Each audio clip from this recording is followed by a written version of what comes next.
racing on the water to her own kind of... Dobrodošli u Dobro jutro Okeanija! Danas slavimo godišnjicu dolaska princeze Merlije u naš podvodni svet! Merlija je najbolja.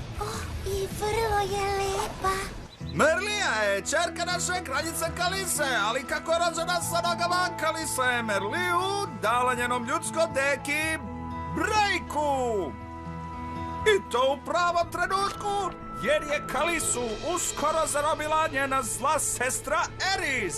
Tiranka koja je gvozdenom perajom godinama vladala nad nama. Ona je baš zla. Ali hrabra Merlija je došla da spase Okeaniju. Zaronivši u naš svet, prihvatila je svoju pravu prirodu. Ja sam Merlija, polusirena, princeza Okeanije i moja je dužnost da štitim svoje podanike.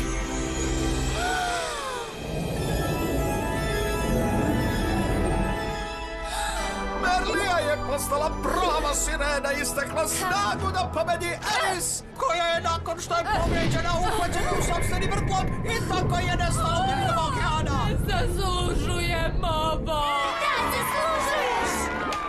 Kada je Eris poražena, Merlija je oslobodila Kalisu, koja je ponovo zavladala s ljubavlju, zavrtela je Meriliju koja daje život moru.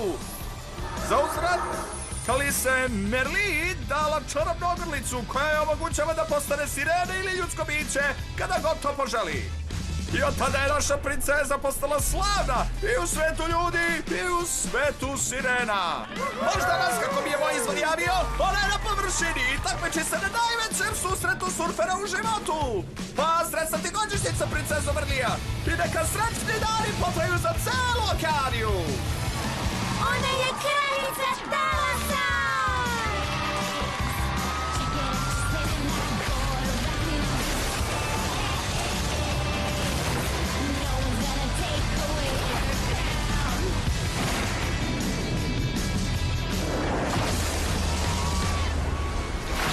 Imamo divno vreme ovdje na plaži Laguna za ovogodišnje takmičenje surfera. Surferi zaista zagrevaju talase, uključujući našu trenutnu takmičarku i ljubimicu gledališta u Malibu, Merliju Summers.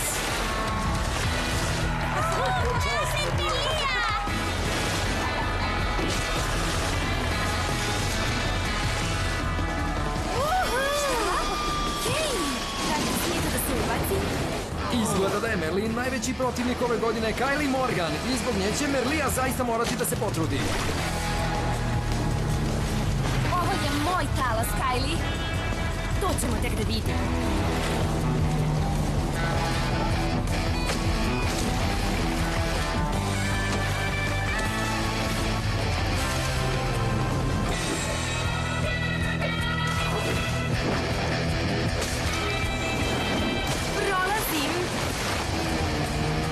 Nadmaši ovo. Ha, ja to mogu bolje i vezanih očiju.